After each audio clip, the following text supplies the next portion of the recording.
Pemirsa, pengerjaan proyek long storage Muara Tukadmati di Badung sudah mendekati 99%. Proyek irigasi yang menelan biaya 47 miliar tersebut diharapkan mampu menanggulangi bencana banjir di Badung dan Denpasar.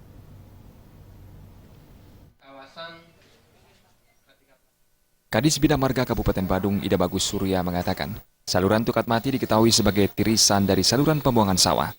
Karena keberadaan sawah berkurang, Tukadmati menjadi saluran yang muaranya langsung ke laut.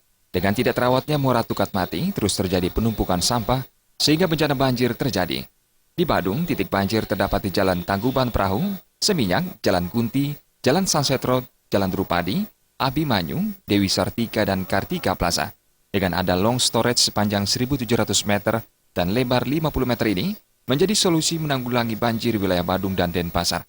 Pembangunannya sendiri sudah hampir rampung hingga 99% dan diperkirakan 23 Desember mendatang sudah mulai beroperasi secara keseluruhan. Dengan kondisi yang sudah kita bangun sekarang ini, dengan adanya banjir yang kemarin, sudah terlihat dengan jelas bahwa pembangunan ini adalah sangat efektif, efisien, dan mampu menanggulangi banjir yang ada di wilayah Sute. Sementara itu, Direktur Permolaan dan Konservasi Alam KSDA, Listia Kusumawardani mengatakan ada long storage ini menjadi contoh nasional dalam menanggulangi banjir yang berada di kawasan Tahura. Pemanfaatannya bukan saja mengatasi banjir, namun juga dimanfaatkan sebagai tempat wisata mangrove, wisata bahari maupun pendidikan bagi para pelajar.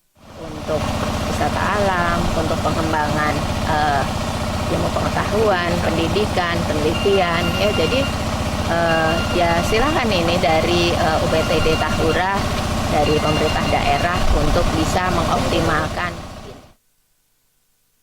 Raiswantara dan Angga Ratana, Bali TV.